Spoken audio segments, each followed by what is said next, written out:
ಪರಪ್ಪನ ಅಗ್ರಹಾರದಲ್ಲಿ ಮೊದಲ ದಿನ ಕಳೆದ ದರ್ಶನ್. ದಾಸನ ಜೈಲು ದಿನಚರಿ ಹೀಗಿದೆ. ಈ ವಿಡಿಯೋದಲ್ಲಿ ಕಂಪ್ಲೀಟ್ ಮಾಹಿತಿ ತಿಳಿಸಿಕೊಡುತ್ತೇವೆ. ವಿಡಿಯೋವನ್ನು ಕೊನೆಯವರೆಗೂ ನೋಡಿ. ನೀವು ಚಾನಲ್ಗೆ ಹೊಸಬರಾಗಿದ್ದರೆ ಸಬ್ಸ್ಕ್ರೈಬ್ ಆಗಿ ಮತ್ತು ಬೆಲ್ ಐಕಾನ್ ಆನ್ ಮಾಡಿಕೊಳ್ಳಿ. ಚಿತ್ರದುರ್ಗದ ರೇಣುಕಾಸ್ವಾಮಿ ಕೊಲೆ ಕೇಸಿನಲ್ಲಿ ಬಂಧನವಾಗಿರುವ ನಟ ದರ್ಶನ್ಗೆ ಜುಲೈ 4ರವರೆಗೆ ಕೋರ್ಟ್ ನ್ಯಾಯಾಂಗ ಬಂಧನ ವಿಧಿಸಿದೆ. ದರ್ಶನ್ ಸೇರಿ ಪ್ರಕರಣದಲ್ಲಿ ಭಾಗಿಯಾಗಿದ್ದ ಇತರೆ 4 ಆರೋಪಿಗಳನ್ನು ಪೊಲೀಸರು ಬಿಗಿ ಭದ್ರತೆಯಲ್ಲಿ ಸೆಂಟ್ರಲ್ ಜೈಲಿಗೆ ರವಾನಿಸಿದ್ದಾರೆ. ಇನ್ನು ಜೈಲಿನಲ್ಲಿ 6109 ಕೈದಿ ಸಂಖ್ಯೆ ಪಡೆದಿರುವ ದರ್ಶನ್ ಪರಪ್ಪನ ಅಗ್ರಹಾರದಲ್ಲಿ ಮೊದಲ ದಿನ ಕಳೆದಿದ್ದಾರೆ. ಇಲ್ಲಿದೆ ನೋಡಿ ಫೋಟೋ. ಮೊದಲ ದಿನದ ಜಗ್ಗುದಾದನ ಜೈಲು ದಿನಚರಿ ಹೇಗಿತ್ತು ನೋಡೋಣ. 13 ವರ್ಷಗಳ ನಂತರ ಮತ್ತೆ ಜೈಲು ಪಾಲಾಗಿರುವ ನಟ ದರ್ಶನ್ ಸೆಂಟ್ರಲ್ ಜೈಲಿನಲ್ಲಿ ಮುದ್ದೆ ಮುರಿದಿದ್ದಾರೆ. ರಾತ್ರಿ ದರ್ಶನ್ಗೆ ಮುದ್ದೆ, ಚಪಾತಿ, ಸಾಂಬಾರ್ ಮತ್ತು ಮಜ್ಜಿಗೆ ನೀಡಲಾಗಿತ್ತು. ಆದರೆ ಸರಿಯಾಗಿ ಊಟ ಮಾಡದ ದರ್ಶನ್ ತಡವಾಗಿಯೇ ನಿದ್ರೆಗೆ ಜಾರಿದ್ದಾರೆ. ಕಸ್ಟಡಿಯಲ್ಲಿ ಪೊಲೀಸ್ ವಿಚಾರಣೆಯಿಂದ ಹೈರಾಣಾಗಿದ್ದ ನಟ ಮೊದಲ ದಿನ ಜೈಲೂಟ ಸರಿಯಾಗಿ ಮಾಡಲಾಗದೆ ತಡರಾತ್ರಿಯವರೆಗೂ ಮಂಕಾಗಿಯೇ ಕುಳಿತಿದ್ದರು.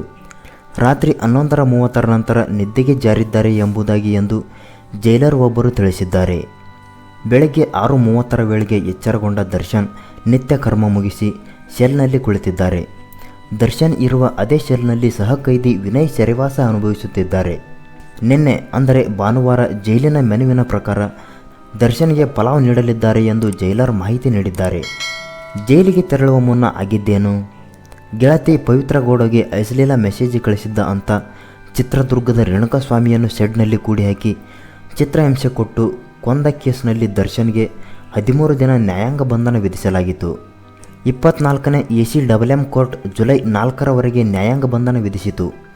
ಹೀಗಾಗಿ ಪರಪ್ಪನ ಅಗ್ರಹಾರ ಜೈಲಿನಲ್ಲಿ ನ್ಯಾಯಾಂಗ ಬಂಧನದಲ್ಲಿ ಇಡಲಾಯಿತು. ಪತ್ನಿ ವಿಜಯಲಕ್ಷ್ಮಿ ಮೇಲೆ 2011ರಲ್ಲಿ ಹಲ್ಲೆ ಮಾಡಿದಾಗ 13 ವರ್ಷಗಳ ಹಿಂದೆ ಜೈಲು ಸೇರಿದ್ದರು. ಈಗ ಕೊಲೆ ಕೇಸಿನಲ್ಲಿ ದರ್ಶನ್, ಪವಿತ್ರಗೌಡ ಸೇರಿದಂತೆ ಪ್ರಕರಣದ 17 ಜನ ಸೆಂಟ್ರಲ್ ಜೈಲಿನಲ್ಲಿ ನ್ಯಾಯಾಂಗ ಬಂಧನದಲ್ಲಿದ್ದಾರೆ. ದರ್ಶನ್ಗೆ ಕಾನೂನಿನ ಕುಣಿಕೆ ಮತ್ತಷ್ಟು ಬಿಗಿ. ಶನಿವಾರ ಮಧ್ಯಾಹ್ನ ಮಲಥಳಿಯ ಸರ್ಕಾರಿ ಆಸ್ಪತ್ರೆ ವೈದ್ಯರನ್ನು ಕರೆತಂದು ಅನ್ನಪೂರ್ಣೇಶ್ವರಿ ನಗರ ಠಾಣೆಯಲ್ಲೇ ದರ್ಶನ್, ಪ್ರದೋಷ್, ವಿನಯ್, ಧನ್ರಾಜ್ಗೆ ಮೆಡಿಕಲ್ ಟೆಸ್ಟ್ ಮಾಡಲಾಯಿತು. ಬಳಿಕ 4 ಗಂಟೆ ಸುಮಾರಿಗೆ ಕೋರ್ಟ್ಗೆ ಹಾಜರುಪಡಿಸಲಾಯಿತು.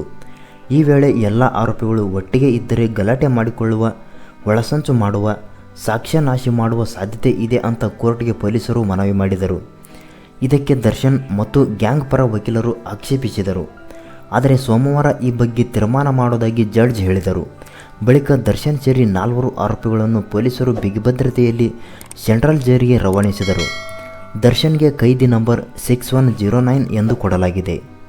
ಇದೇ ರೀತಿಯ ಮಾಹಿತಿಗಾಗಿ ನಮ್ಮ ಚಾನಲನ್ನು ಸಬ್ಸ್ಕ್ರೈಬ್ ಮಾಡಿ ಮತ್ತು ಬೆಲ್ ಐಕಾನ್ ಆನ್ ಮಾಡಿಕೊಳ್ಳಿ.